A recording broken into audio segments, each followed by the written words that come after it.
ప్రస్తుతం లావణ్యకి ఏం కావాలి అంటే? న్యాయం కావాలి, నేను ప్రాణాలతో ఉండాలి. చంపేస్తారు నాకు, నన్ను తెలుసు. ఇప్పుడు రాజు ఒకవేళ ఇంటికి వస్తాడు అన్న మళ్ళీ నాతో ఉంటే చంపేస్తాడేమో అని దగ్గరే నేను ఉన్నాను.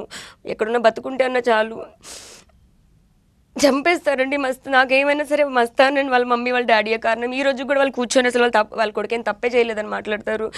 ఇంతమంది ఇన్ని ఎవిడెన్సెస్ తీసుకొని చూపించాను అక్కడ. నా ఉద్దేశం ఆడపిల్లలు బహిరంగ పెట్టడం అని కాదు, అలాంటి వీడియోలు అతను చేస్తాడని చూపించడం.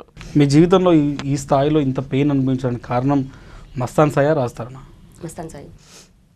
నేను రాజతరుణ్తో మేము చాలా హ్యాపీగా ఉండేవాళ్ళం. మా ఇల్లు, మా కుక్క పిల్లలు, మా ప్రపంచం, చాలా హ్యాపీగా ఉండేవాళ్ళం మేము. మస్తాన్ సాయి వచ్చిన ఆ రోజు నుంచి డే 1తోనే స్టార్ట్ అయింది. పోలీసులు ఓపెన్ చేసిన హార్డ్ డిస్క్ మీరు రకంగా యాక్సెస్ చేశారు. నేను నావి డిలీట్ చేసుకుందాము, ఇది ఒక దగ్గర ఆగట్లేదు, నావి డిలీట్ చేసుకుందామని ఒక ఇంటెన్షన్ మాత్రమే. మీ వీడియోస్ డిలీట్ చేసుకున్నారని చెప్పి మీరు అన్ని వీడియోస్ని మీరు సపరేట్గా తీసుకున్నారా, లేకపోతే అదే హార్డ్ డిస్క్ నుంచి తీసుకున్నారా? నా వీడియోస్ డిలీట్ చేసుకుంటాను అంటే మస్తానే మళ్ళీ నాకు పాస్వర్డ్ చెప్పాడండి. అంటే నవంబర్లో ఎప్పుడో తెచ్చాను కదా, జాన్లో కంప్లైంట్ ఇచ్చాము మేము. ఈ 1 మంత్ గ్యాప్ ఏదైతే ఉందో 1 మంత్ గ్యాప్లో పాస్వర్డ్ చెప్పాడు నాకు. పాస్వర్డ్ చెప్పాక నావి డిలీట్ చేసుకుంటాను అని చెప్పాను. నావి ఎన్ని గణం పెట్టుకున్నాడో చూసిన తర్వాత నేను ఫార్వర్డ్ వెళ్ళి కంప్లైంట్ ఇచ్చానండి.